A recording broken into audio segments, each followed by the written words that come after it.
Now I'm driving a BMW, Rolls Royce, a Lamborghini, 10 other cars, and I know it's wrong. I know now it's wrong, okay? I'm not judging you. I know you're not, but real people. He basically shows me more cash than I've ever seen in my entire life.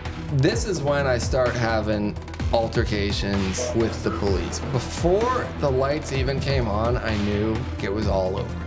And he goes, well, how much money? And I said, honestly, I have no idea. So I went to University of Central Florida. Before I even picked a major, I picked what fraternity I wanted to be in. Because like that, you know, that's obviously priorities. And so I'm up there partying. My parents said, you know, this isn't what we're paying for. Right. You know, if you're just going to if you're going to complete 3 classes a year, we're going to have to cut you off. And so first they took away the emergency Amex because that's what I would go out. There was actually a bar at UCF called The Library.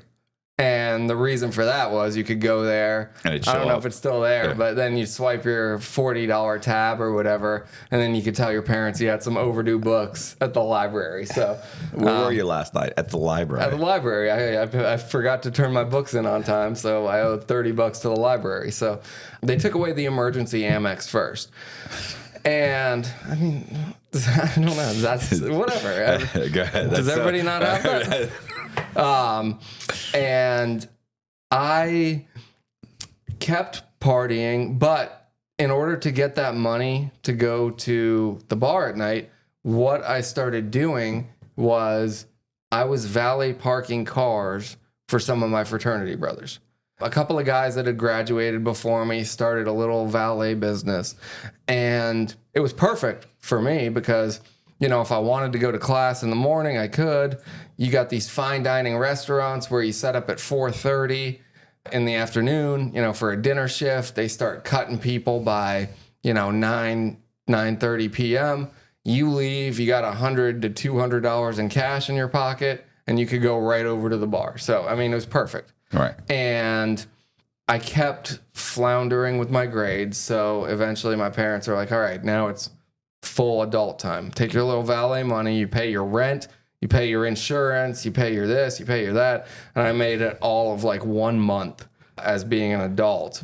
So now I have to move out of my college life and back into my mom and dad's house. They said, if you're only going to go to a couple classes a week, you can commute the 40, 50 miles to school. So, well, your parents really they were putting the pressure on you. Like they were like this is we're not fucking around. They were not, and I mean rightfully so. I've lost scholarships. I mean it's expensive to go to school, right? You know, and pay fraternity dues and just for me to be partying. So, you know, I basically went from living in a fraternity house to back to my mom and dad's house at like 19 years old. Right. So my number one thought is like, I gotta get out of here. Like you hear people talk about FOMO. Like I know what day it is. I know what the specials are. I know it's Tuesday, everybody's going to pub. I know it's Wednesday, everybody's going to Devaney's. And here I am 60 miles away. Like, oh, you know, my mom, like, and you know, my family raised me with rules and like respect. So my mom, I know, the worst. And so my mom would be like, if you're not going to be home for dinner in time, you know, be respectful and send me over a text. And if you're going to be past 10 p.m. tonight, just let your father and I know. So like it was like instantly back to high school. And I knew that all this fun was going on, you know, 60 miles away. So I thought I got to get out of here. Right. And plus it's hard to bring girls back to your parents' house. Oh, like, it's frowned upon. I have a hard enough time getting girls as it is. Now you got to go back to my parents' house. Yeah, you know. Shh, my roommates are sleeping. My roommates, yeah, exactly. So what happened next? I tried to get my job back. Like I bagged groceries at Publix. In high school? In high school, and I tried to get that job back. You know, they didn't need me. Applied at like a car wash and, you know, just trying to find, my number one goal was first, last, security. That's it. Like I need an apartment. I don't care if it has furniture. I just need somewhere to get out of my mom and dad's roof. And one day we went to, it was somebody's birthday. I can't remember who, but we went to a fine dining restaurant, nice steakhouse. in Brevard County. And we ended up having to park across a highway, and basically, like, in high heels, the girls with us had to run across 4 lanes of traffic. And I thought, seems like a good place for valet. Right. I know a little bit about valet parking. I worked my way up to a manager at the valet job I had before. So I showed up the next day with my little tie, my suit. This was like over a decade ago, so I looked like I was like 14 years old. Right. And it's probably my first communion suit. I was a little skinny kid. I said, I didn't want to tell him, like, I'm starting this venture, because I didn't think they'd have, like, any faith in me. Yeah. Like, I'm 19 and I look like I'm 14. Can I park cars here? And if you say yes, I'll figure out how to open a business. Right. So instead I went in and I said, I'm a manager for this company, the one I worked for in Orlando. And I'm expanding that business down to Brevard County. I've been tasked with coming down to this county and seeing if anybody needs valet. And sure enough, the first place I went into, I got them to sign off. Now, I'm doing okay. I mean, it's me. I'm parking cars, mostly myself. It started as weekends only. They bumped me up to 5 days a week. I spend all day long trying to land new accounts and all night parking cars. Do you have some people helping you? And it's not just you. At the beginning, it was me and my business partner parking cars. Within about 3 or 4 years, on a good night, I'd have about 30 people parking cars for me. Okay. So we actually built this up to a substantial business. Things were going well for a while. We're making good money. I was the youngest person indoctrined into the Melbourne Chamber of Commerce. I was in Florida Today all the time. I did Space Coast Business Magazine. Then the news wanted to interview me. It's an interesting story. A 19, 20-year-old CEO who can't even legally drink. When I finally incorporated the business, I actually needed my dad to co-sign on the insurance, because they'd never had anybody under 21 right. or even 25, I think, who can get this $2 million garage keeper's liability policy. Everything's going well. We're parking cars. I got but we're also, I'm still a 23-year-old. I'm still a frat guy. And so I like to party. I'm partying all the time, and we're going out to bars. We're doing all the normal stuff. I'm making a lot of money. At some point, right around this time, one of my neighbors and I were arguing about who was going to be the designated driver, because it's like, oh no, you do it. Everybody wanted to drink, and all of a sudden this guy says, "Well, I'll be DD tonight," and I'm like, "Well, why do you want to be? Wait, what's the catch?" You know what I mean? Like, we fought about it earlier, and he said, "Well, I got this pill, and I can take half of it and drink one Corona, and I feel better than drinking all night long, and I'll pass a breathalyzer." And that pill turned out to be Oxycontin, oxycodone, Roxy's, Blues, 30 milligrams, whatever, all the street names. And that was the first time, because I said, well, give me the other half, Right. And just from a financial standpoint, I could pay $8 for a pill, split it in half with somebody, and now I don't run up $100 bar tab. So I'm a bargain hunter. You know Right. what I mean? That was right around the time that the painkillers started to become really prevalent. What year was this? This is probably between 2008 and 2010. The pill mills, all that stuff hasn't quite started yet. Eventually one opens up by us, and I'll get to that. I'm running my business. I'm taking pills. I'm losing any humility that I have, because now I've been in all these magazines. Now all my friends work for me. They're kind of gassing me up. Whatever I said, I just had like a bunch of, I like to surround myself with a bunch of yes men who are just, great idea. Yeah, you're Right. the man, Greg. Greg's the man. And I'm picking up, we're going out, we're buying bottle service, and I'm picking up the tab and doing all that kind of stuff. Yeah. I have a lot of friends when you have money. Yeah, it's weird how that It's works. so weird. So, and at this time, like, again, I started off this business with a Mitsubishi Eclipse.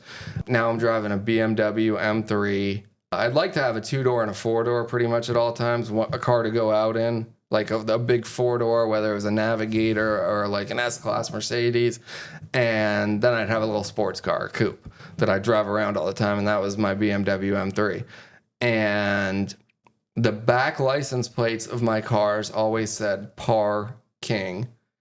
You know, like, it's funny because I lived on a golf course and nobody could figure out who this like 23, 24-year-old was with all these like ridiculous cars. So they thought I was a professional golfer. Right. Because I was the Par King. Right. I never swung a golf club in my life, but you know. So, and then I'd also have to, I mean, it wasn't enough that I'd just get the car, but I'd have to, you know, make it custom so that everybody knew it was mine.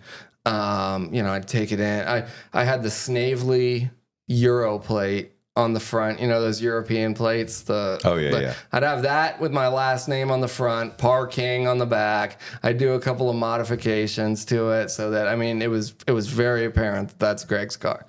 And yeah, so super humble, like I said. Yeah, of course. And this is when I start like running into problems. Well, wait, I want to mention one thing. So this is funny because we talked about it. He knows, you know, Donovan Davis. Yeah. So I wrote a story about a guy named Donovan Davis.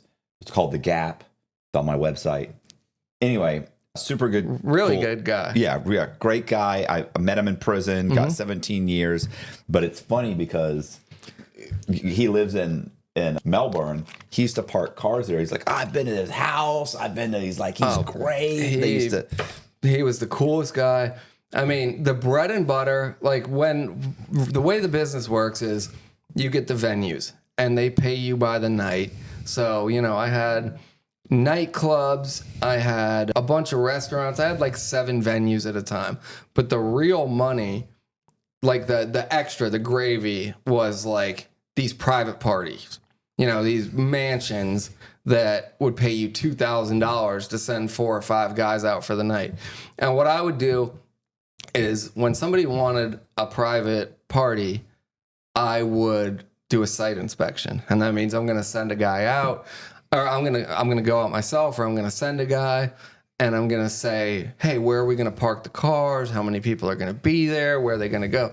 And really what I'm doing is just sizing up the house. Right. You know, if you're Donovan Davis and you got a Rolls Royce, a Lamborghini, 10 other cars and whatever, it's not going to be the same as when Johnny graduates from high school and your parents live in a 3-bedroom house. Right. Like, you know, I was making so much money that I could tell the nicer people or the more humble people, you know, $500 or $600, and I'll get some guys out here and we'll make sure that the graduation goes off well. But if you're showing me your Lamborghini, and that's not to say I ripped you off, Donovan. I'm not saying that. I gave you good service. I still love you. Yeah, but if you have an 8-car garage. If you've got an 8-car garage and then in marble where cars were missing, there would be like a BMW logo.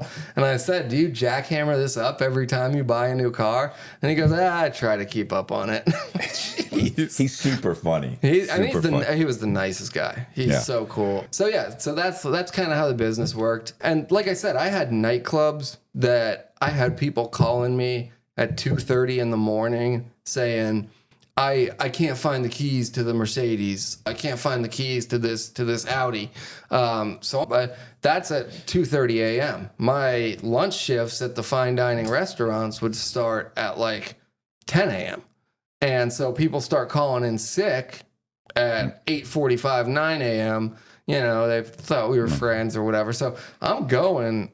So you got 4 or 5 hours to sleep. Yeah, I'm going 20 hours a day, which is when the chemical, you know, whatever becomes advantageous. Like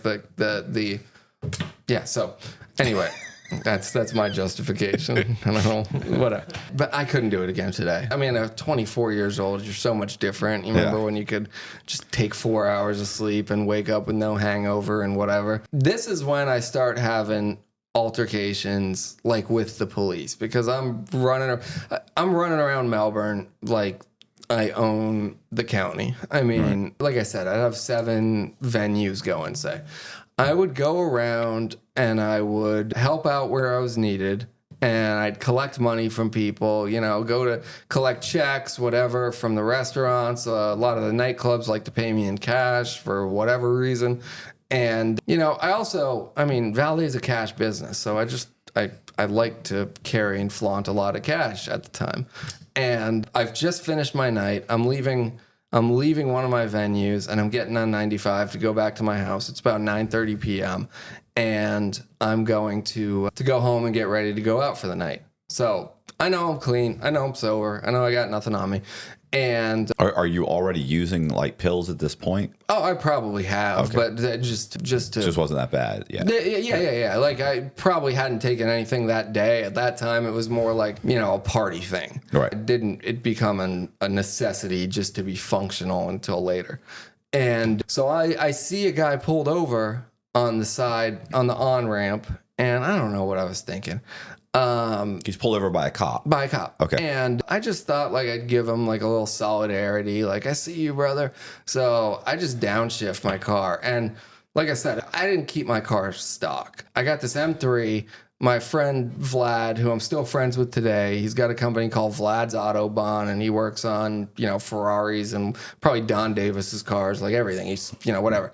And so my exhaust sounded like an F1 car. Right. So I get on, and I don't even think I accelerated the speed limit to get on to I-95. I think I just got to the speed limit in 1.5 seconds, Right. And so I'm just driving. Like, I'm just driving along. I gave him a little loud exhaust, maybe thinking it would help the guy out with his ticket or whatever. Which it did. Yeah, it did. It did help him out because I'm about 4 exits down on 95, and this Explorer is switching lanes. He's the cop. Yeah, and so I think like, oh, there must be a real emergency. I get over, and he pulls up right behind me, and he's like, "What are you doing? You're crazy!" Blah blah blah. He's yelling. He's in my face. I had a convertible top down, so before I could even get my ID out, this guy, the hat and all, is just right in my face. And it was Melbourne. It was over a decade ago. It was a small town. You didn't see like kids driving around in cars that were $60,000-$70,000. Right. So he was trying to piece together what's going on. He goes, "Where are you coming from?" And I told him the name of the restaurant. He goes, "Oh, you been drinking there?" I'm like, "No, I was parking cars and whatever." And he goes, "Oh, whose car is this?" And I'm like, "Well, this is mine." And it's just not, registering in his brain, and he's very upset by the whole situation. So he says, "Why don't you get out of the car and sit on that?" So now I'm sitting on the side of I-95, and now more cops are starting to show up. And he said, "Can I search your car?" And I said, "No." And he said, "Why? You got something to hide?" I said, "Not really. It's just, this is the land of the free." Right. You know what I mean? And he goes, "Okay, well, we'll see about that, hot shot." And, another canine pulls up, and this guy is just like in all his glory, letting this German Shepherd, jump up on the side of my car, just scratching the paint. "Oh, over here, boy." And he's looking at me and he's smiling, and I'm like, I don't really care. But, it's like, do your thing. So he goes, "Oh, we got a hit." Well, that's weird how that works, because there's nothing on me. There. And I was never really a big pot smoker, so it's not like you could even say like it was the residual of having. It was a convertible. Like, there was nothing. There was no. But anyway, so he goes, "We're going to be searching your car now." And by this point, I'm fed up. I've been on the side of the road for a half an hour, and he goes, "You might as well tell me now." He goes, "You got any weapons? Any gun?" Or he goes, "You got any guns? You got any drugs? You got any large sums of money?" And I've probably left the house with $2,000 and then spent the whole night riding around collecting money. And I go, "Well, I probably got large sums of money by your standards." And he didn't like that at all. And he goes, "Well, how much money?" And I said, "Honestly, I have no idea. I have between $2,000 and $5,000. Right. And, it's all fives and ones because it's valet money. So now I look even worse. So he writes me the worst ticket that he can, which is like careless or reckless driving. I don't remember. But it didn't have a fine attached to it. It had a mandatory court date. And so I get this this court date, and he's like, you signing is not an admission of guilt, but you'll be, we'll be seeing you in court, etc. And I said, well, fair enough, I'll sign it, but I'm not going to court. I mean, I've got many tickets at this point, and I mean, I just had a traffic attorney, like, right. Not like the ticket clinic, a little more personal than that, and I didn't think that I was being snarky or anything. I just said, well, you won't see me at court, you'll see my attorney, but yeah, we'll settle it in court. So the next day, maybe 2 days later, I go into the venue that I said I was coming from, and somebody said the owner wants to talk to you. And she was a big city council woman, she owned one of Brevard's oldest, most prominent, fine dining establishments. And she was down in the office, and I'm like, okay, the owner wants to talk to me, whatever. I go downstairs, and she says, you're a reflection of us when we hired your company. And I said, I totally understand that. And she says, well, Officer so-and-so showed up here. He was so upset by his interaction with you.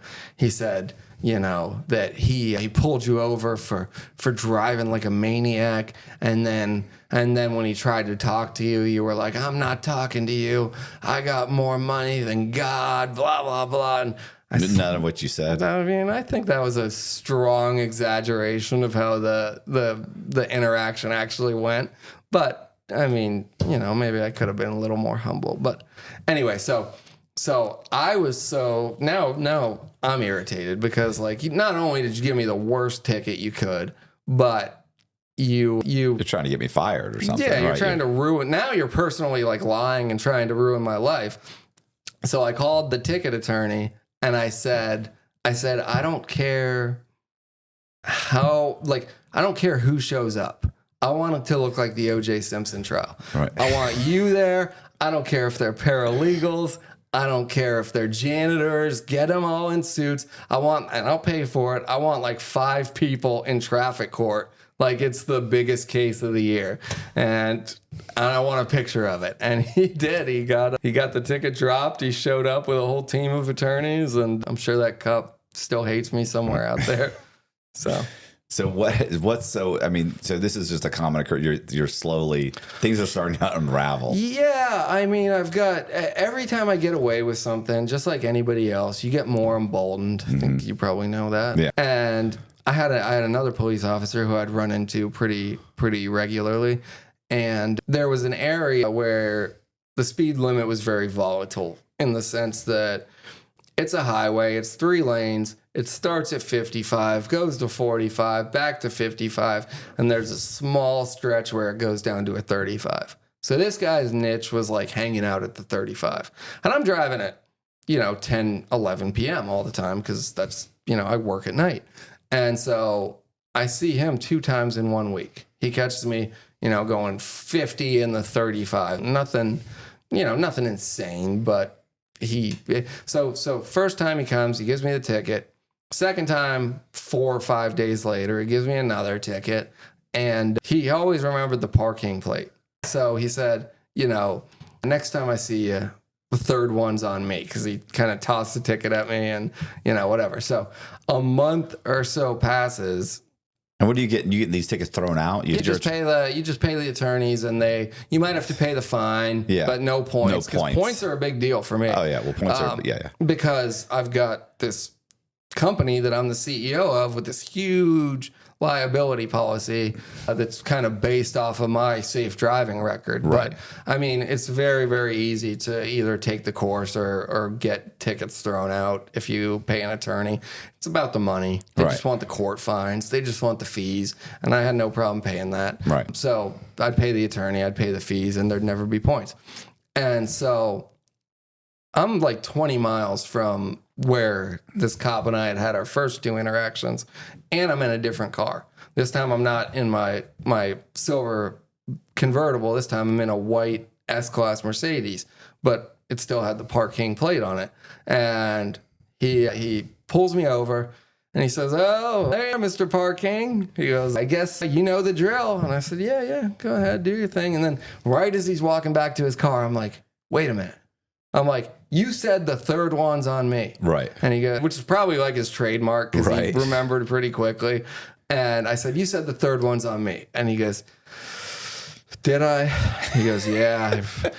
He goes, I'm going to nail you so hard next time. And I said, all right, that's fine. And he was a man of his word. And I left scot-free without that ticket. So now the pain clinics have come to Brevard. Right. And about 20 miles from where I lived, there was a doctor who was prescribing, according to Florida Today, more Oxycontin than the entire state of California combined.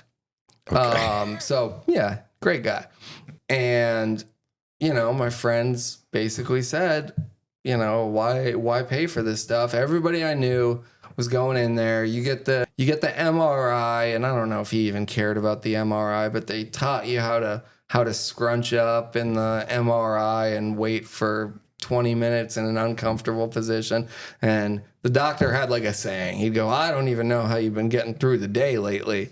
Well, I was going to say, it's funny. I've talked to doctors and pain clinic doctors. They're like, the problem is the average person, they said, it doesn't even have pain. If you take an MRI, he's like, everybody has some issue with their spine. Like there's always some kind of narrowing of the disc. There's something, he's like the average person, there's no, I've never seen a perfect fucking spinal MRI. It doesn't exist.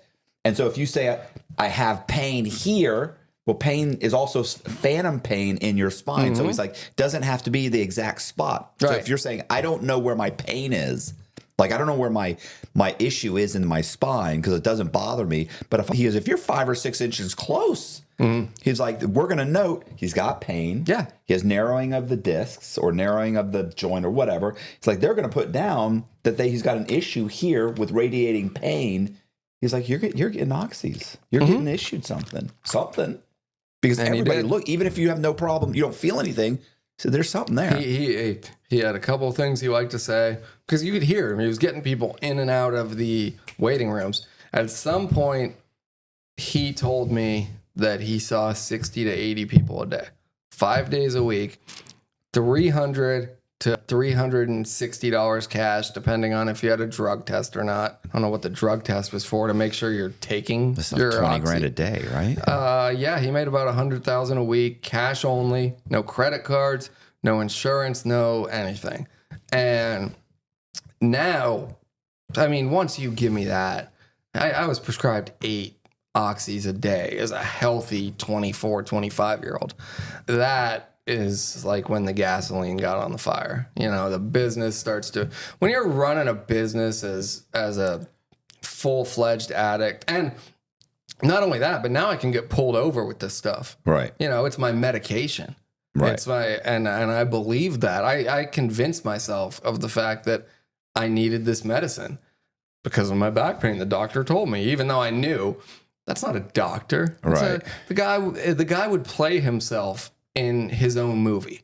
He wore a shirt unbuttoned down to here, gold Cuban curb necklace, gold presidential with the diamonds in it. He'd show up late. He'd show up high. Like, the guy was a disaster.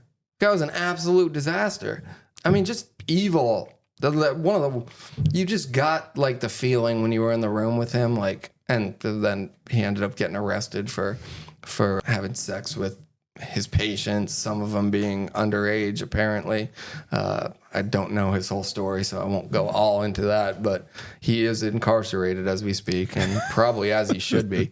Actually, I am part of the class action lawsuit against the Sackler family. Oh, really? Because, and I'm actually in the top tier of that group because I am somebody who started off as a college student and basically was started off as a college student with a business. I was prescribed, I had no previous arrests, no previous, problems, hypothetically. Right. And then all of a sudden this doctor threw a ton of pain medication at me, and then my life got out of control. So yeah, I will be, I don't know what'll come of it, but I just thought that, it's wrong what they did. And I've got a lot of friends who aren't with us anymore because of those pain clinics. And so again, I just what is the name of the company that they own too? What's the pharmaceutical company, the Flaglers? Sackler family. It was, I believe, Purdue. Purdue. You're right. It was Purdue. Yeah. So I don't wanted to say Pfizer, but I know that's not it. Pfizer. Purdue Pharma. Yep. And again, I don't know if anything will come out of it, but I feel like somebody needs to be held accountable. It's disgusting that you can. I mean, we still have the opioid epidemic running rampant in this country right now. Yeah, it's just way harder to get them. If I had the same addiction I had back then, today, I probably wouldn't be here. Right. Because, when you're taking oxys, if you could do 3 yesterday, you can do 3 today, you can do 3 tomorrow, probably 3.5. When you're buying street stuff, it takes 1 dose that was stronger than yesterday's and you're done. So anyway, he ends up getting arrested. And so how long is he prescribing stuff to you? Probably 18 months, 2 years. Oh, okay. Yeah, I had a good run, all things considered. And I would never, ever, like a lot of people there, I mean, you'd see plates from Louisiana and 5 people to a minivan. And, you'd see the drug dealer outside who was sending all his people in to get their stuff and whatever. They call that sponsoring somebody. Yeah. Where they, they come in and they'll pay for you because you don't have the $300 plus the $200 at the pharmacy to get it out or whatever. And they actually started putting up signs all over Brevard County that said, don't bring Dr. Gaden prescriptions in here because they're tired of people overdosing in the bathrooms or whatever. So it was just all bad. And along the course of running my company, which I'm still doing, we're going out and we're partying a lot. We're heading to Orlando. And I met a guy who, through a friend who was, I don't know how he got what he got, but he was very, very, very, I would say, high up on the oxy trade. He was a drug drug dealer, scary guy. I mean, just intimidating. I shouldn't say scary. He never threatened anybody. He's a big white guy, about 6'4", doing tons of steroids. And I mean, so a lot of us would get together and we'd like to go out to nightclubs. And these guys like to rent exotic cars all the time. It seemed like they had kind of cash burden. All. So, you know, we just convoy. There'd be orange Lamborghinis and everything. And we'd all drive up to the club and go up in bottle service. So I knew him. We knew each other, but we weren't, I wouldn't say friends. But he would sell large quantities because I'm going to need him once my doctor ends up getting arrested. Because, you know. Do you know this? No, I don't. I know my doctor. They're going to arrest my doctor. No, I didn't actually know what he was into until I'm like, you know, my doctor's arrested. Where am I going to get stuff? And so he would do deals that basically started in the thousands of dollars. At the time, pills were about $10 a pill. No, I'm sorry. If you were to buy like one pill, it would cost you between $15 and $20. He had the sealed pharmacy bottles. He had what he would call tanks. And a tank was 10 bottles, not like the orange ones you get at Walgreens, the white ones behind the counter of Walgreens. And they were wrapped in cellophane. And, you know, he basically his thing. And so he would sell you 100 at about $10 a piece. And he wouldn't sell you 99. He wasn't opening anything. He wasn't counting anything. And, you know, like I said, I had a little bit of money and I liked to bargain. I didn't want to go picking up on the street every other day. Right. And again, I never, ever sold anything. Nobody can ever tell. I might have given stuff away, but I was so scared because I had a business and because I had, you know, assets and whatever that somebody, you know, this is when like you start hearing about the confidential informants and this guy got busted selling 4 pills. I said, no, I'll never be involved in any of that.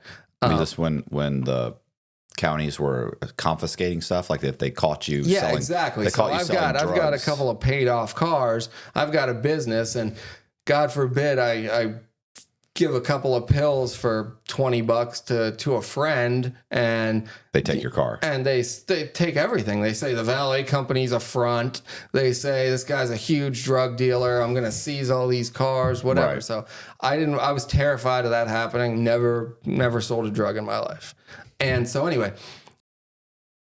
is the guy who I need to meet. I don't know his last name. I have no idea what happened to him, but he's the guy who I need to now start buying from. And so we do a couple of deals. You know, I pick up and whatever. And one day he reaches out to me and he says, "Hey, I've got a little bit of a cash problem, and I was hoping you could help me out. Can you come over to my house, noon or whatever?" So, I'm a little worried. Take some money, maybe $5,000 or $8,000, I don't remember, and I stick it under the spare tire of my car because, I don't know. I mean, robberies are pretty prevalent in the business that he's involved in. And so I get over to his house and, we make a little small talk. "Hey, how you doing?" And again, this guy's always got an AR-15 out on the table. I think it was mostly for show. I'm huge. Don't mess with me. I mean, he was a pretty cool guy. But so he goes, "Hey, come upstairs with me." And now I'm like, "Oh God, what's going on?" Right. Does he think I'm snitching? Something else? Is this where I go up and get jumped and robbed? And all throughout the house, there is just all the trappings of somebody who has too much cash and just can't spend it fast enough. He had a Range Rover that I guess he paid cash for. He had shoes everywhere, that were just still in the boxes. That was back when everybody was wearing the Ed Hardy and the True Religion jeans. And they got the tags. I mean, those are just clothes. It's like he shopped all day long and just never even wore the clothes. And so we get upstairs and he opens up. He basically shows me more cash than I've ever seen in my entire life. And he's like, "So you still got that valet company, right?" And I said, "Yeah." And he said, "Well, I was really hoping maybe you could put me on the payroll. I can't buy a house. I've been spending money." So here I think he wants to borrow, a little bit of money from me or something. Right. And instead he wants me to wash his money through my legitimate business, which I politely declined because, I already had enough headaches in my life. So, yeah. Plus, at some point, you never know. He gets caught, and the first thing he says is, it's.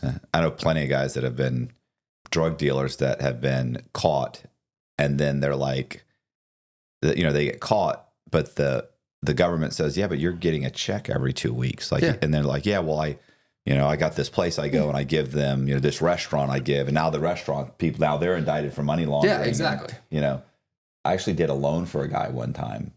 God, what was his name? I remember his name. Tony Zucco. And I'm horrible with names. He was Eric Tamargo's best friend.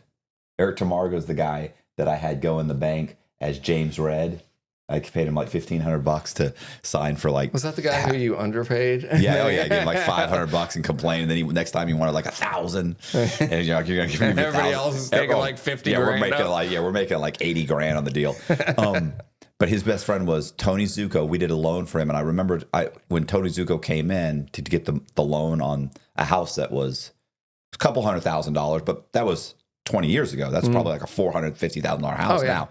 And he came in, and I already knew he was a drug dealer, so I pulled his credit. He actually had good credit. Really? I was like, "Yeah, bro, you don't have income. That's an issue, and I'm already gonna solve the problem." Yeah. But before I can even say anything, he goes, "No, I have income. I make about 50,000. I make about 50,000 a year." And I went, "Really?" He said, "Yeah." He said, "I have W-2s, pay stubs, everything." He said, I'm a manager at a sandwich shop. And what happened was one of his ex-girlfriend's mothers made sandwiches and like sold them in like one of those trucks or something, or she had I don't know, a business, something. Yeah. And he would go to just her, push the cash he'd through give it. her a couple thousand every And 2 he'd weeks. get the checks. She'd write him a fucking check back, take a little bit, Yeah. she'd pay the thing. And was like, holy shit. Well, when he gets busted, what do you think happens to her? Like, I don't know what happened to her, but cutting a deal, and he's like, I'm sure she was fucked. I'm sure she got it almost as bad as him, and she was getting a small they don't like slice. money launderers. No, They don't that's real Fed. Yeah. But sorry, go ahead. No, But I'm just saying please. that's common. But I'm saying that happens. That's all the time. Yeah. I'm glad I turned that down, and it didn't even actually cross my mind. It wasn't something I was thinking about because, I had plenty of money and I was terrified. I'm watching now at this point. I'm watching people start to get arrested, so I'm not that cocky. Right. But eventually, what happens is I end up getting a DUI, and a DUI. How'd you get the DUI? Well, I got 4 people in the car, including plus 5 of us total in the car. This guy, I say there's a cop behind us. I say, and I'm doing fine. I mean, really. And this guy just puts down the back window, pulls the wristband from the nightclub, and flips out the window. And the cops like run up. They think that we see that they're following us. They think he's throwing something out the window. They think we just threw a baggie or whatever out. And so by the time they're by the time there's 4 or 5 police converging on the area, they're walking around with their flashlights and whatever. So, he was like, "Oh, I'm so sorry about that. I'll drive you around. I'll do whatever you need to do." So they pull you out of the car and you don't blow. You say, "I'm not going to blow." I know better. And so which beats the ticket? Does it beat the ticket or does it? No, you automatically lose your license. But in my mind, why give evidence? And I don't know if I really wasn't intoxicated, but I didn't know that it was such a big deal to refuse to blow. Right. So I lose my driver. I have 2 weeks before I lose my driver's license, and I know that the company will basically go insolvent. And by this point, we're running it poorly. We've got the IRS saying like, "Hey, where's these taxes?" And those bastards, that kind of stuff. Taxes. Yeah, it's a cash business. You don't have to pay taxes on that. I'm kidding. Would that be a great defense? I paid what all of you type up a letter. Wait a second. You guys made a mistake. No, I have a cash business. I only pay taxes on the checks that come in. Right. What do you want? My buddy Tommy said you don't pay taxes on it. Your buddy Tommy that works at Walmart. Yeah. Yeah. So things already are starting to flounder with the company. When you're in full addiction, running a big business, it's like that putting a finger in a dam. Every day there's a new catastrophe. And so I decide, we sell the company, which we didn't get anywhere near what it was worth because we didn't have any books. Like, we didn't really have the intention of selling it. Right. It was like just the person that bought it had basically just seen me go from driving a Mitsubishi Eclipse to living a pretty extravagant lifestyle. So You should have gone to that drug dealer guy. I'd have gone to that guy. Said, you know what? I have. That is actually the smartest thing that. Yeah. You could have swapped out for cash and some tanks. And a couple of tanks. Yeah, you got I'll take All 3 right, tanks and $100,000. I had you as my consigliere. Unfortunately, you were in jail. So because I'd made such wise decisions myself, based on decisions like that. Yeah, exactly. Well, you could sell to whoever, but yeah. So I go from working 20 hours a day to basically having nothing to do. And I've got cash. It's a bad place to be. It doesn't sound bad. You tell the average 26-year-old how much money I had, and they'd probably be pretty excited. But what's your habit though? Oh, it's horrible. Everything's horrible. How much a day? Oh, I couldn't tell you, to be honest. Right. Hundreds. Yeah. Hundreds of dollars. So hundreds of dollars going out. Nothing coming in. Keep in mind, I'm still living the lifestyle as if I have a crazy income. I'm living, now I moved back to Orlando. I'm living in a nice townhouse. Like, basically what I decided was, how like guys will be like, oh, if I knew what I know now and I could go back to high school, I'd get every girl. Yeah. Well, I still had the baby face. So I was like, I never actually got thrown out of college. I'm going to go back to college. But this time, instead of, living in a fraternity house or a dorm room or wherever, I'm going to live in this nice townhouse. I'm going to bring my fancy cars with me, and I'm just going to clean up. And, I did. That's the goal. That's is that not the goal? And 26 probably is. Yeah. Go to college? Are you going back to school though? Yeah. I actually ended up getting a degree. Oh, okay, that's good. So thought you were I'm just signing up for classes to meet the chick. No. I actually wanted to finish school. What are your parents saying? It was really a volatile thing because it's like they know something's wrong when I'm on drugs. Right. But, it's hard to have an intervention of somebody who's not asking you for money, who's not dependent on you. Right. So I'm showing up at Christmas and I'm not quite right, but I'm not horrible. And you're making a living. And you're not sleeping on benches. Yeah. And it breaks my heart because my dad's my hero. I mean, and he's a lot. That's not just me. Like if I tell people about my dad, they're like, "Oh, you're Bill's son. He's like the best guy I know." Like my dad's a software engineer, and he's made a great. Like I said, he provided us an upper class living, but he's the type of guy that you could call with no notice and be like, "I need a mattress strapped to my roof." And you have an SUV, he'd be like, "All right, I'm on my way." Like right. He's not pretentious. He's somebody I look up to a lot. So yeah, the idea of the fact that I was fluctuating between my family being really proud of me because here I am in the newspaper, but then, the roller coaster of, okay, well now you got a DUI, but is it? And I'm trying to spin it. I'm a salesman. I'm like, well, yeah, I didn't blow because, I took a pre-law class and they told me don't ever give them more evidence, which actually ended up getting me out of it. Right. But anyway. Yeah, so my parents are concerned at this point. Okay. And I'm concerned because now once I'm burning through the money and it's going fast, I'm still going out buying bottles at nightclubs. I'm living basically one day at a time. Once the money starts to dry up, I still have that ego, but what I'm doing is selling off expensive things, watches.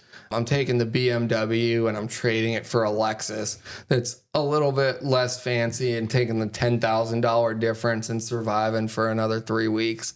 Like, it's just, it's what you do when you need your fix. So everything eventually comes to a head. I'm going to say, did you ever see the movie Leaving Las Vegas?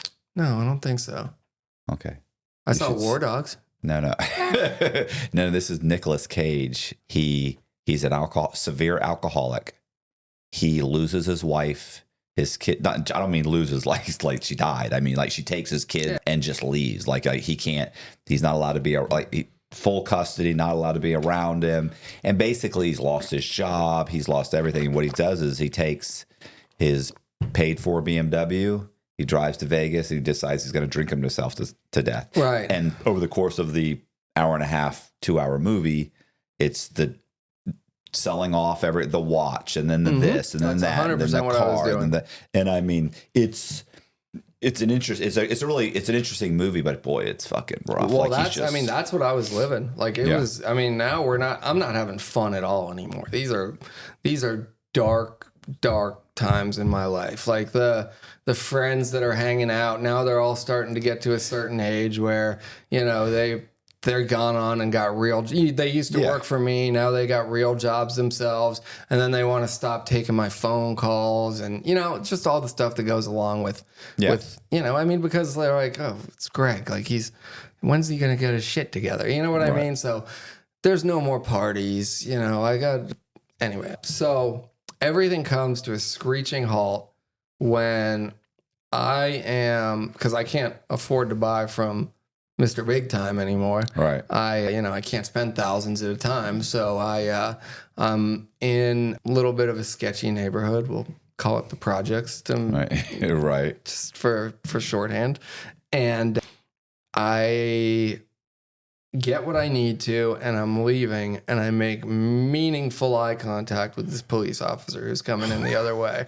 Like, when everything's slow motion, and here I am, like white as bread, driving a Lexus going the other direction in the middle of the project. Yeah, someplace you shouldn't be. I mean, I'm surprised I didn't get robbed there. And he makes the U-turn, and I know, before the lights even came on, I knew like it was all over. Like everything was over, and it was almost like I was relieved. Like, I mean, it sounds ridiculous, but it was like, oh, it's done, And he did the exact same thing as the first cop. He said, "Can I search your car?" I said, "No." And he goes, "Well, I smell marijuana. Get out." Which, again, don't smoke marijuana. Right. But yeah, so he searched the car. He found something I shouldn't have had that would be considered a felony. Right. And so now we're not talking about speeding tickets. We're not talking about reckless driving. We're not talking about a DUI. Now this is actually a felony. I'm a college graduate. Like, I don't want my life ruined. And so we go out and get the best rated attorney in Brevard County. And they tell me that they've made a deal with the prosecutor. And that deal is that... Do I get a say? Sorry. No, you can chime in. No. No, I'm saying you make it sound like the lawyers made a deal, and they're just telling you this is the deal you're taking. It's like, No, that's 100% what it was. Really? Oh yeah, but to be fair, I wasn't of sound mind. Right. And so they said, you're going to... He goes, if you can successfully complete rehab, then we'll basically dismiss these felony charges. And I thought, perfect. Right. I hear good things about Passages Malibu. And they're like, yeah, that ain't where you're going, but you'll see. And so nobody's bringing you espresso in between meetings. I thought I'd be taking steam showers for 30 days, come out and beat another case. And yeah, that's not how it went down. So, and keep in mind, I'm in heavy addiction at this point. I am, no exaggeration, 50 pounds lighter than I am right now. And like my wrists go up to my shoulders. Right. Let's put it like that.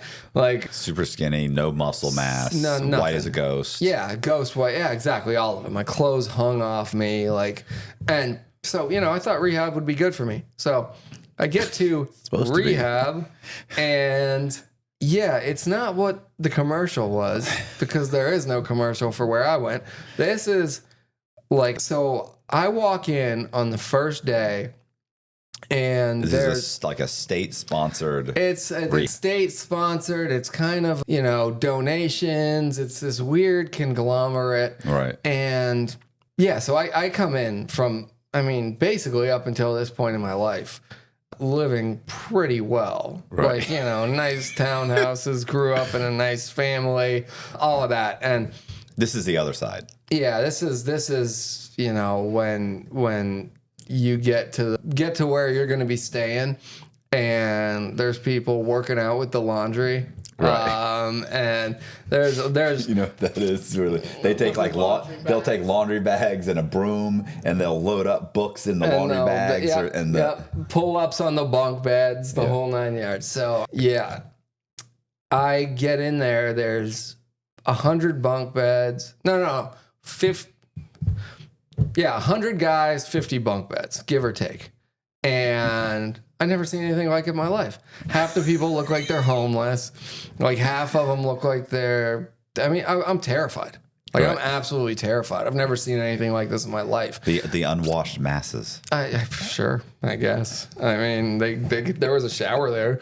It wasn't clean. It wasn't well used. Sorry, go ahead. So I get there, and they say that you're gonna first of all, you go to intake, and intake. Don't make me laugh. Intake. So I guess should say, by the way, that we went to dinner last night. Greg took Jess and I to dinner last night and told us all about the place he went. And I mean, although Jess is kind of like, yeah, that's just like, she knows tons of people that have been in and out of these places, like, but you know, raised upper middle class. As he's talking about it, thinking it's like the first time I went into a jail, and you walk into jail, you're like, oh my god, like, like guy comes up and talks to you, he's missing half the teeth in his mouth, and you're like, oh my god, like everything is just like when horrific. the guy said, "You gonna call your people?" Yeah, you can call your people. Like, what's he saying? What does he mean? So, yeah, so you go to intake, and there's this office, and the way the place actually runs is it takes part money from the state. It's a 501c3, I believe is the term, where it's a nonprofit, and it's in Fort Lauderdale. And what people do is they donate stuff. It's like furniture, clothes. Exactly. And they get a charitable donation. Because I mean, to be fair, addiction obviously doesn't discriminate. I, had friends who were extremely wealthy that had substance abuse problems, and I would obviously towards the end go to the projects to meet people who also were. So anyway. So I think you're trying to say you had friends that had substance abuse, and you'd heard about poor people that had them. No, I didn't know any of them, but I've heard. All right. This is a problem that affects the people in the projects too. I was in the projects. I was the people. Never got out of my car. Rolled the window down this much.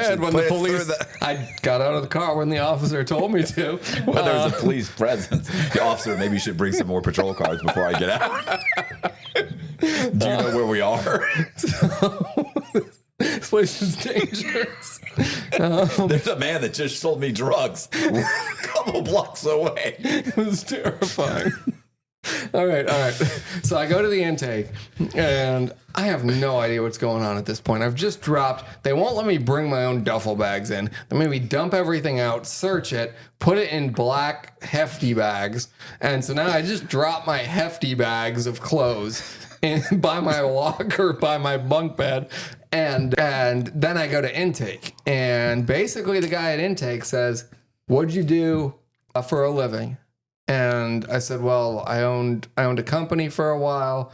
I have a degree in this, and I've sold some insurance. I have a variable health, life, and annuity." Started listing off these licenses that he probably doesn't even understand. Right. And he just looks at me and he goes, "Okay." He goes, "Smile." And I go, "Wait, I thought you..." So I guess I later figured out that since I was so frail, right, I wasn't fit to go on the trucks and bring the furniture into the trucks. Thank God. I didn't want to do that. And since I was presentable, I got assigned a job later that day that was salesman. So there was a handful of jobs. They tried to help some of these people. If you were unfit for the public, and like you said, if you're missing half your teeth, whatever, they'd at least try to teach you how to run a weed whacker or fix an air conditioning. So they had like the maintenance sector. If you had a clean driving record and you didn't look too scary, but you were strong enough to pick up a couch, they'd let you go to people's houses and pick up furniture. And those guys got a couple of tips here and there. And, if you didn't look like you could lift a wheel of cheese and you had all your teeth, then you got to be a salesman. And so that's what I did. I sat there, and it was nice stuff. Because we're in South Florida, so, lots of these wealthy people, they know it's a program that helps people with addiction problems. So they would donate their Versace. I mean, they're not selling this stuff on Craigslist. Right. Versace dressers at some Palm Beach mansion. They just call us and we come pick it up because, their son had a pill problem or whatever.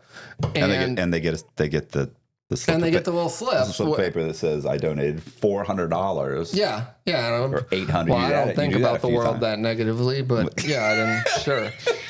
Sure, they were scamming. And so so while I get in there, they tell me that I just missed the first class.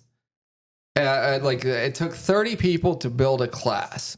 And I said, what's that mean? And they said, it means another 30 people come in and you can start your class. Now, keep in mind, I think I'm going to be there 30 days. And I said, well, how long does it take to get 30 people? And they said, I don't know, 30, 45, 60 days. And I said, okay, how long is the class? And they go, oh, it's a month. And I said, okay, well, I can handle that. So you're at least 60 days at this point, you're thinking. Oh, 90. 60 to 90. 60 to 90. And then they go, and there's 6 classes. And now I realize I'm like approaching a year. And I mean, I'd love to say, and I took it like a man. I cried like a bitch. I was surrounded by people who terrified me. I think a lot of the people there were questioning if I was even heterosexual because I was, small and a little more fashionable and, the whole teeth thing. Oh, my teeth. All these teeth. You speak properly. I said thank you and please. Yeah. Thank you, so, please. I mean, I learned all the rules like quickly. Like you don't just jump up on the bunk bed. You get up this way or whatever, your top bunk. And so, I mean, it was really more of a jail than a rehab. There was a lot of people there who are court ordered there. And because they worked you all day long, people who were in my same situation would just walk out and say, call the sheriff. And it was a normal thing. Yeah. Like the sheriff would just come take them because all they wanted to do is go play checkers with Matt and instead of work. But, I really wanted that felony off my record. There are people at the halfway house that would do that. They'd say, call the sheriff. Because in the halfway house, if you didn't have a job, every 2 hours they made you clean. Yeah. So you're cleaning outside, you're cleaning inside. And you had to go out and look for a job and prove you did. You can't sleep. You can't. And they're giving you such a hard time in there that literally there were guys that are like, hey, yo, they go knock on the thing, call whoever you got to call. I ain't doing any of this. Because they're like, oh, if you don't do it, then we're going to call you. I'll do the rest of my time in prison. Yeah. I'm good. Yeah, people were leaving every day. People were leaving every day to go to prison. And so I'm scared. I don't know how I'm gonna make it 10 months, and I know that if I don't make it 10 months, I do not pass go. You get a felony. I'm a felon now. I'm a real life felon, and so I actually, it's like anything else. First couple days, I knew this was coming up, so I decided to start tapering and whatever. So I didn't get off of. So you didn't go through. I didn't go through full blown withdrawals there because I had a month notice. Don't get me wrong. It was not pleasant. I was aggressively tapering for how much I was on, and I kind of finished cold turkey, but it could have been way worse. Right. But so I don't know how I'm going to make it through 10 to 12 months here. I mean, it was terrifying, and eventually, you kind of get to where you can eat again, and I started falling into a groove, and there was people there. They paid you $9 a week. There was, $9 whole that you could spend. I guess they'd call it a commissary, or we called it the canteen. You could get Snickers bars. Basically, the regimen was 5 a.m. wake up, then you would go to your class, where they teach you a little bit about biblical stuff, a little bit about life skills, putting on deodorant, all the things I needed to know. And this is a fork. How to brush your tooth. It's rough. And so anyway, I I'm just thinking the fucking teacher's like, and when someone gives you something, it's polite to say thank you. And some guy behind you going, gay. That's it. Okay. May I please have this gay? Yeah. Guy. Where am I? It was. I mean, there was maybe 5 or 6 people there who I could converse with, but the rest was anyway. So I get into my groove. I start working out. Now I'm up to looking like a healthy member of society within 60 days, say. And the guys I'm working with, it kind of seems like they have like some money to spend, because they were say 6 months in, and when you get 6 months in, now you're allowed to leave on a Sunday or whatever. And the guy that sat at the desk next to me, who was another salesman, was like, man, I'm going to Hard Rock Casino, I'm doing this, I'm doing that. And I'm like, how'd you lose $200? Like, you don't strike me as a person whose family came in and said, hey, here's $500 for the week, we'll see you next Sunday. So I kind of talked to him about it, and he said, well, I mean, you got to hustle. Like, you got to hustle while you're here. And so I had a little bit of the ability to manipulate the prices, like, of this high-end furniture. Every day, people lined up, kind of like, you ever seen that show Storage Wars? Mm-hmm. Like, there was a guy who would pull up in a yellow, same 5 people every day. Guy who pulled up in a yellow Corvette, and then right behind him was a couple of goons. And so we'd open the gates at 9 a.m. because they didn't know what came in overnight. They'd run around, they'd slap stickers on it, they'd negotiate pricing with me.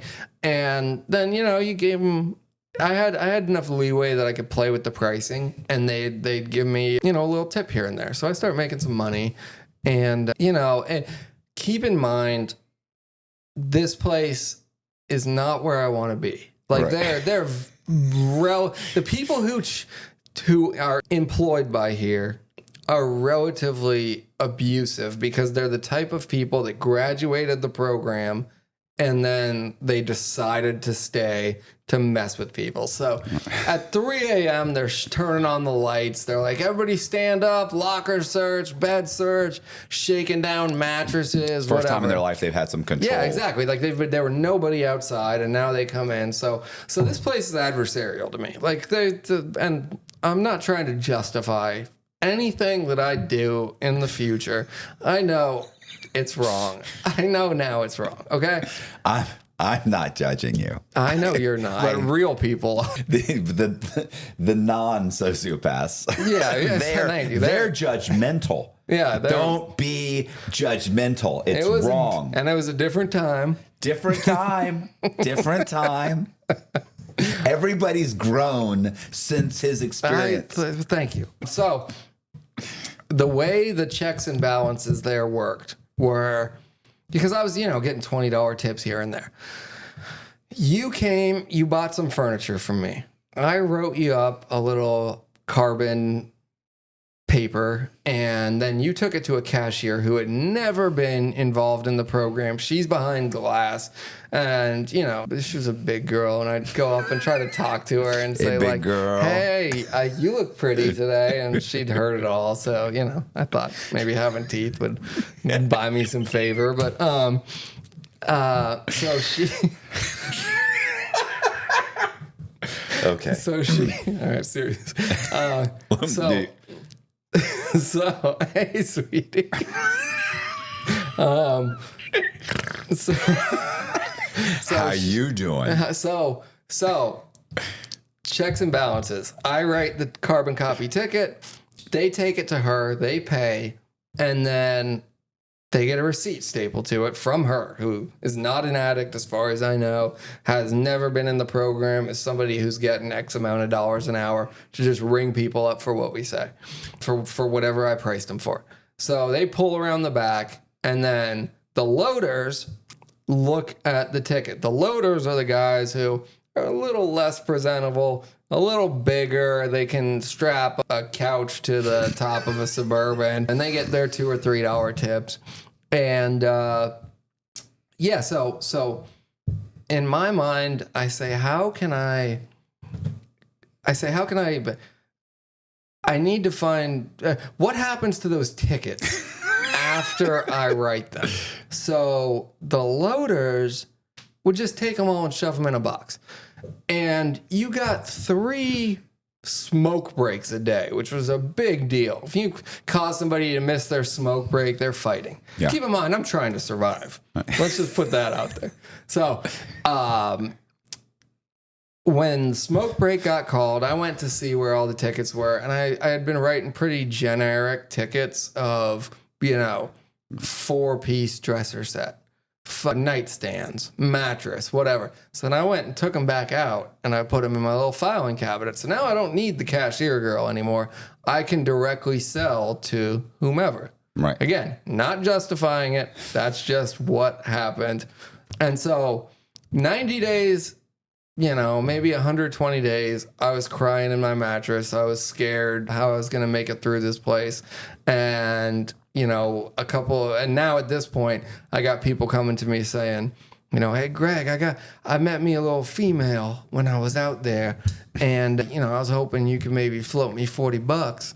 And, we could, I could take her out, get something to eat when I got my pass coming up. And I'm like, where are you going to take her for $40? Here, take 80 and, whatever. So now I got an iPhone. Now I got, people looking out for me. So really quick, how exactly are you making the money now that you have the tickets? So he's not turning in the ticket. He's not giving the chick the Let's not be so binary about it.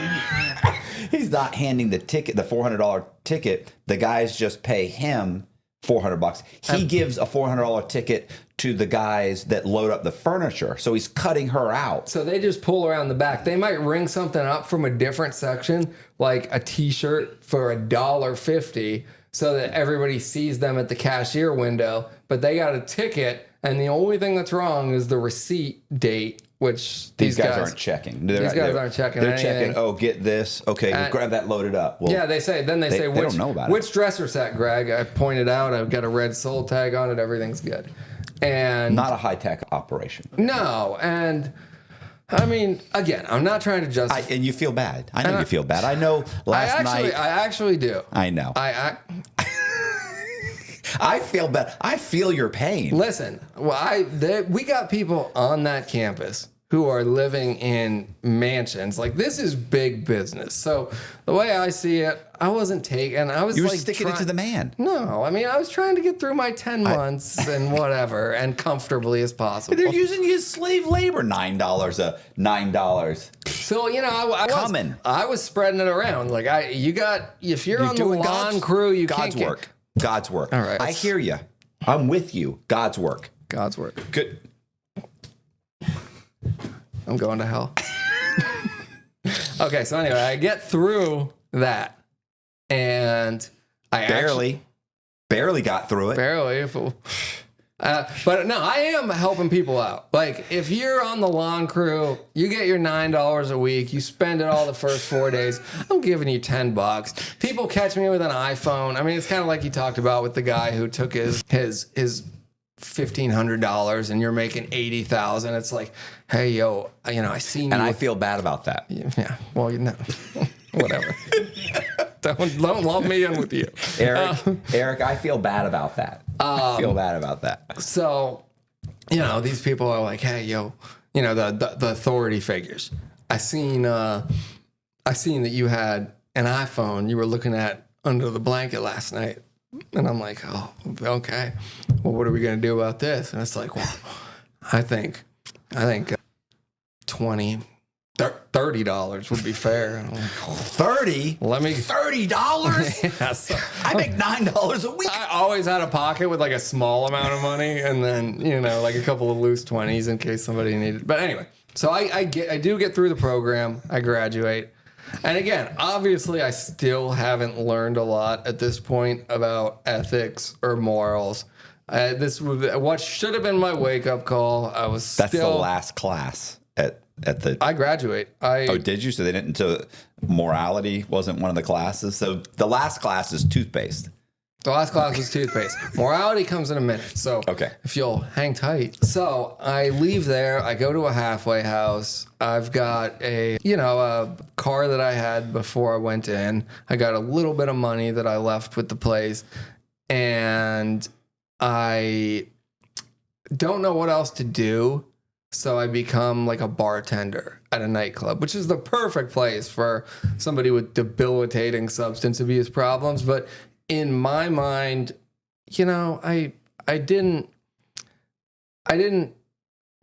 to live my life like kind of getting girls easily and partying all the time because of money.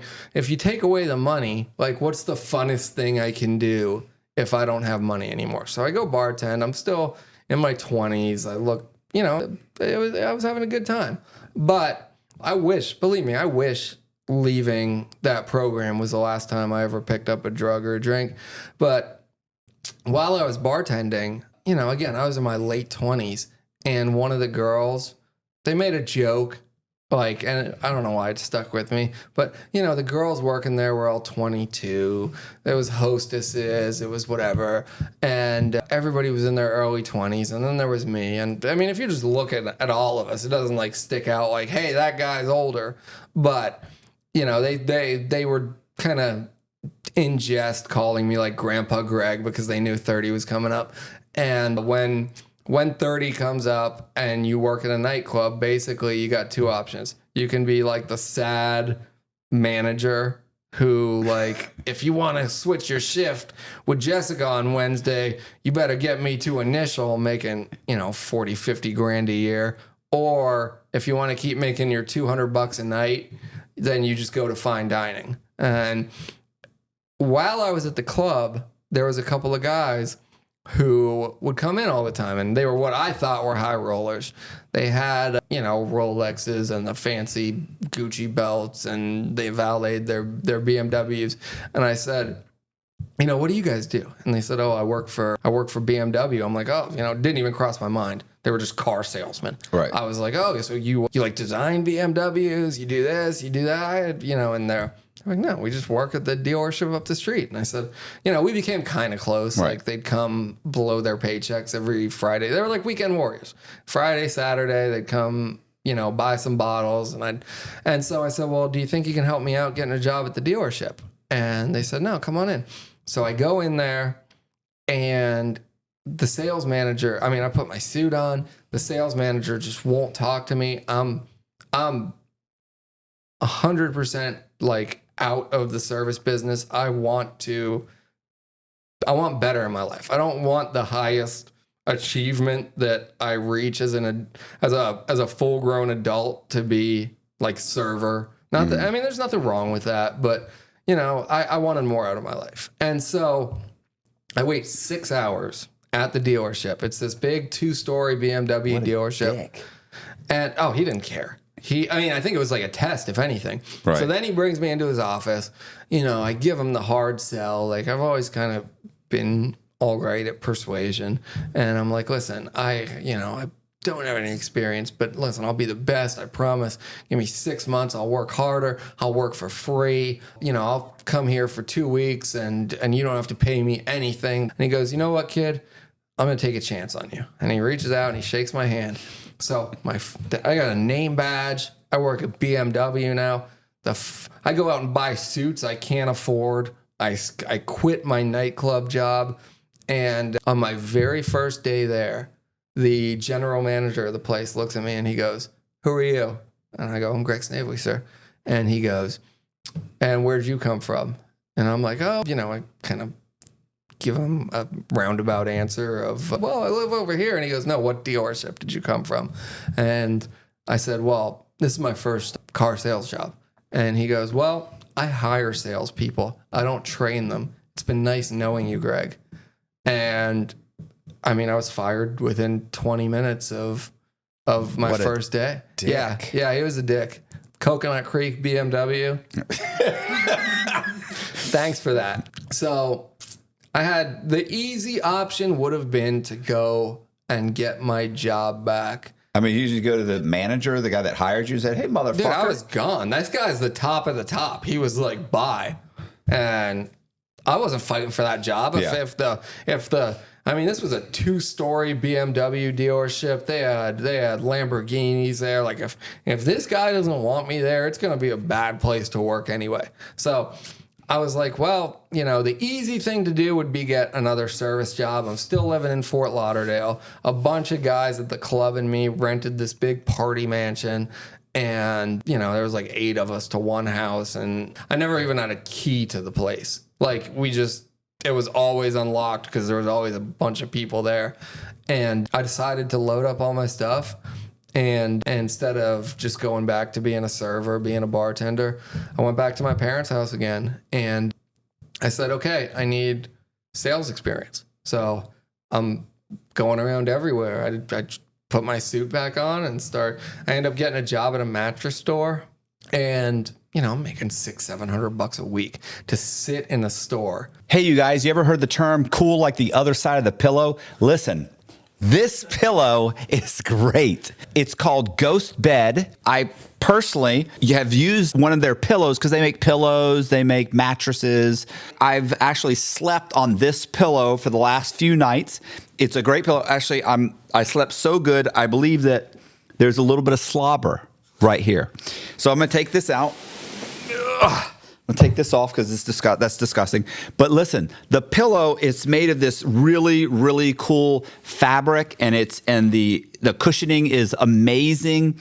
And it's not like it's a foam pillow. Like, it's super, super cool. And it was great because typically, honestly, I'll bet you I wake up and flip the pillow probably 5 or 10 times during the night just to try and keep it cool. I never had to flip this pillow one time. Super cool. The material is cool. It's you know what it reminds me of? It's kind of like it's a heavy pillow, but it's super soft. It reminds me of the difference between buying an iPhone, which you can feel that heaviness, it feels expensive and feels solid, as opposed to an Android. Anyway, our listeners can get 50% off site-wide for a limited time. Just visit ghostbed.com/Cox and use the code Cox at checkout. Again, that's ghostbed.com/Cox with the code Cox at the checkout to save a whopping 50% off site-wide. But the whole time, I'm watching sales videos. I'm getting into the stuff. And, I'm not going to... Some of it's good, some of it's bad. I'm watching Grant Cardone. I'm watching Jordan Belfort. I'm like, okay, I'm going to be a master closer, whatever. Right. So,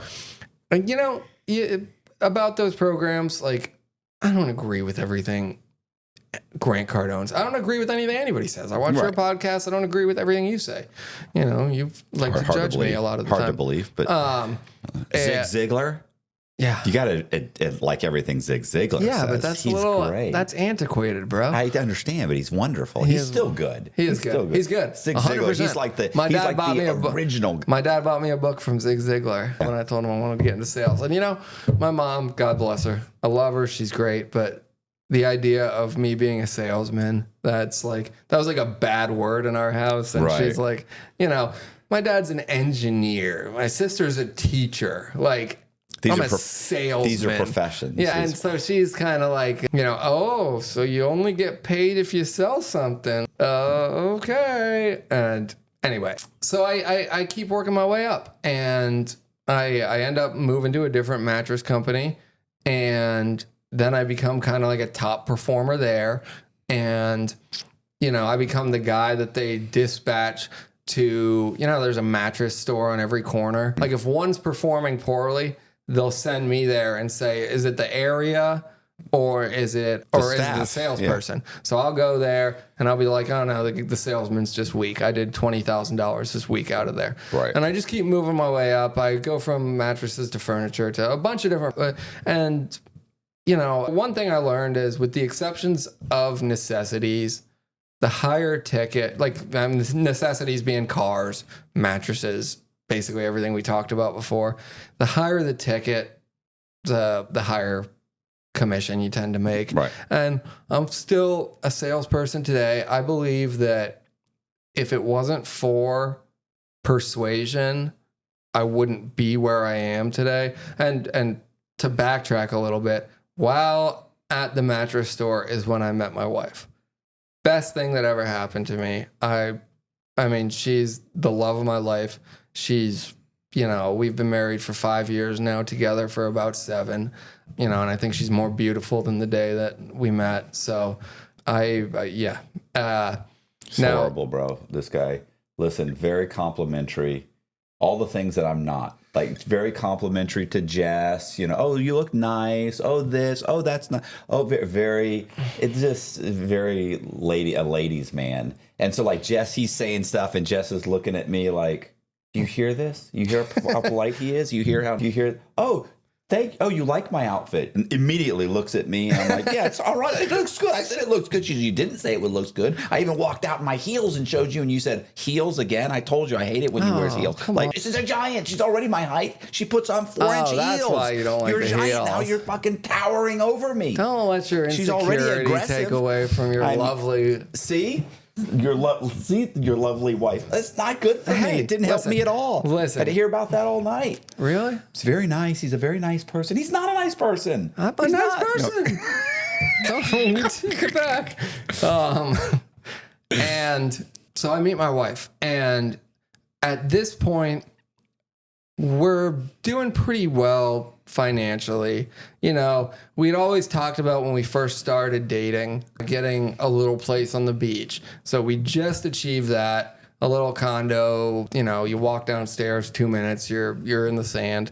And we got his and her BMWs. So we got kind of the little sales success, dual income, no kids starter package. Right. But I am not actually sober. In my mind, opiates were my drug of choice. And if I can still drink sometimes, still do this sometimes, do that, but nothing, you know, I just stay away from the oxy and that kind of stuff, then I'll be fine. Right. And so everything comes to a head again when it's Thanksgiving. We go to our mom's house and I proceed to get intoxicated. I decide I'm going to drive us home. And the love of my life, I end up crashing her BMW, brand new 5 Series. I felt horrible about it. It took them longer to build it than it took me to crash it. And, you know, that was my real rock bottom. And again, I love this girl. I mean, and so she said, this is how good of a girl I have. She said, I'm going to take the ticket because I just realized you're inebriated. Right. We got sued because we had some guy in a pickup truck and a new BMW. So, you know, he turned around and called Morgan & Morgan or whatever. And they sued her, not me. And we weren't even married at this point. So she said, you need to go home. You need to clean yourself up. And she wasn't kidding. I mean, there was breathalyzers. There was a bunch of the Walgreens drug tests out on the mantle at all times. So at any given time, it was like, you know, girlfriend probation. Right. Like, you know, hey, like, you've been randomly selected to take a piss test or whatever. So I sat in that guest room and I sweat up the sheets for a while and I got myself clean. Oh, so it wasn't really that night. It had been you'd been drinking for a while. I'd been just doing everything. Yeah. Okay. You know, like I've been anxiety meds, whatever, just whatever. But you're functional, so she didn't pick up on it because you're functional. Correct. Yeah. It never really affected my work. It never really, and so yeah, I was like, anyway, that's exactly, you hit it on the head. Yeah. So, well, that's the problem with functional addicts is that because some people are functional, and so a lot of people will be like, oh yeah, he does drink a little bit here and there, but he's fine. It's like just because he can get up. Listen, I got a buddy Travis, fucking drink like a motherfucker, gets completely blitzed, falls asleep.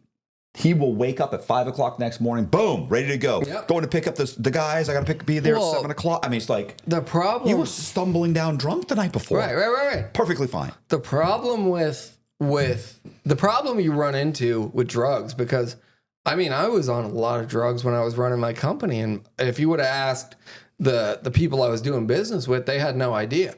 When the drugs start to be a problem is when you don't have the money. Because then you spend all your time running around trying to meet a dealer to get right for the day or whatever. But when you're supposed to be working and picking people up. Exactly. That's when calls. You start. I mean, don't get me wrong. There's always that guy nodding out that's obvious, but that was not really me. And when you're getting a good check every Friday, and I mean, it was, I didn't have to get clean until this point. I thought I was maintaining, and basically we ended up getting married once I ended up getting clean and sober. And it's the best thing that ever happened to me. We've been married for 5 years now. And, you know, today I have a great life. And again, that's because of, you know, it's got a lot less to do with the stuff. I mean, we've got a beautiful little condo on the beach. We just built a house. I got, you know, a nice 4-bedroom house on a lake in a gated community. But it's like, what I love is that, like, the house is full of laughter and we're happy. And when I call my mom, she doesn't answer the phone like, what's wrong anymore. I got a good relationship with my mother-in-law, with my father-in-law, my dad, and my dad's like my best friend. He's still my hero. So, you know, that's what matters more so than the stuff. And don't get me wrong, I still like my stuff. Yeah. I always will. That's just who I am. But I if you took it all away from me, I can tell you 2 things. Number 1, I'll be fine. And number 2, I'll probably get it all back again. Right. And that's not ego. That's just, you know. Well, that's funny. Despite what your mom says, like that's the salesman. You know, like my dad used to say, like, you know, you could take everything away from me and drop me in the middle of Idaho, 100%. and he was like, in 2 years I'll be making the same amount of money, and he said within 5 I'll have everything back. Yep. You know, he's like, and it was like, why do you say that? He's like, because I'm a salesman. Yeah. You know, the world, despite what people think, needs salesmen. Well, think about this. Everything is persuasion. Everything is persuasion. I don't care if you're a dentist or you're a landscaper. Why are you the landscaper I should choose? Why are you the dentist I should choose? So I think that everybody should actually take time to learn persuasion, because regardless of your occupation, you know, an engineer, whatever, you're going to have a job interview at some point, and you're going to have the charisma to make yourself more desirable than the guy who just was in there before you. So I think everybody should take a little bit. I mean, everything's sales at the end of the day. Yeah. Well, yeah. I was gonna say I was thinking about that marketing. Have you? Did I tell you this? It's marketing sales, right? Yeah. So I heard this. I heard this a few years ago. I'm surprised I never heard it before. And I read it. I was just like, oh my god, I love that. Some guy had run he ran a, what do you call it, where you cut hair? You know, whatever. Barbershop. Thank you. He had a stop, bro. All right, bud. He had a barbershop for 20 years on a corner or whatever, and it had done great, right? He charges like $20 for haircuts. Right. And then a new barbershop moved in down the street, and they charged $8. And next thing you know, he's like, within 3 to 6 months, his business is just failing. It's just falling apart. Yeah. And so he goes to a party one day and he sees a buddy of his who's in marketing. He's like, I don't understand. I've been in the same location. I've had the same customers. My customers are going to this new place. They're getting charged $8, for their haircuts, and I'm going under. Mm-hmm. And he's like, I don't know what to do. Tells his buddy Bob, what do I do? And Bob goes, let me think about this. He said, I'll be by your place in a couple of days. He said, I got you. What do you mean you got me? It's been 6 months. I'm doing everything I can. I'm advertising. I'm doing everything. I'm going under. He's like, I'll be by. I got you. And Bob goes and he comes in with a huge sign. And he says, we're going to put this sign up. And he puts up a huge sign. And all the sign says is, we fix $8 haircuts. That's it.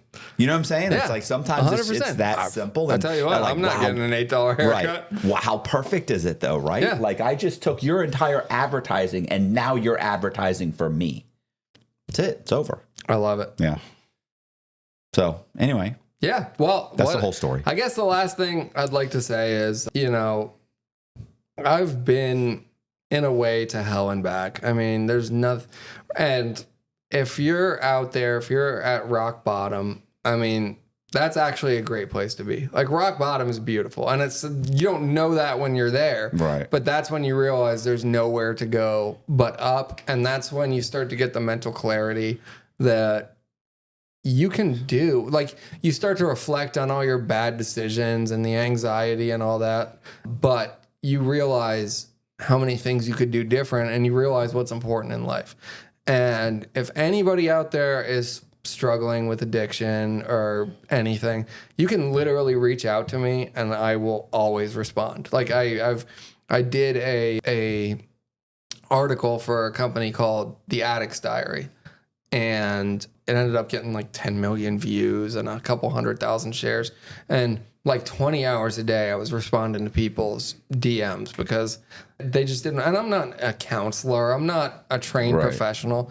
I just want to tell you that, like, Matt, where are you supposed to be right now? Right. You're supposed to be in prison, right? Yeah. Oh, yeah. I shouldn't be here right now. I mean, I was a 130-something pound drug addict on the verge of death. And now, I mean, you've got a beautiful wife, even if you won't admit it. True.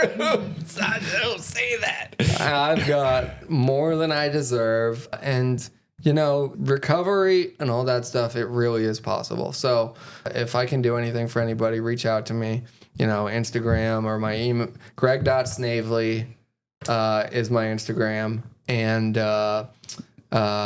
Greg.snavely@gmail is my email. And I promise as soon as I see it, I'll respond. Yeah, we'll put it in the description. So you can just click on the description, go in the description box and click on it. Boom, it'll bring you right there. Hey, I appreciate you guys watching. Do me a favor, hit the subscribe button, hit the bell so you get notified of videos like this. Share the video because that really does help. Also, we're going to leave all of Greg's links in the description. I appreciate it. Thank you very much. See ya. If you want to stick around for some extra content on valet scams, on how to run a successful valet company, make sure you go to Patreon. Matt's Patreon for exclusive content. It's killer stuff. Get on there. All right, cool. All right. Yeah. You're welcome. All right. That's good. You're welcome. Yeah, that was good.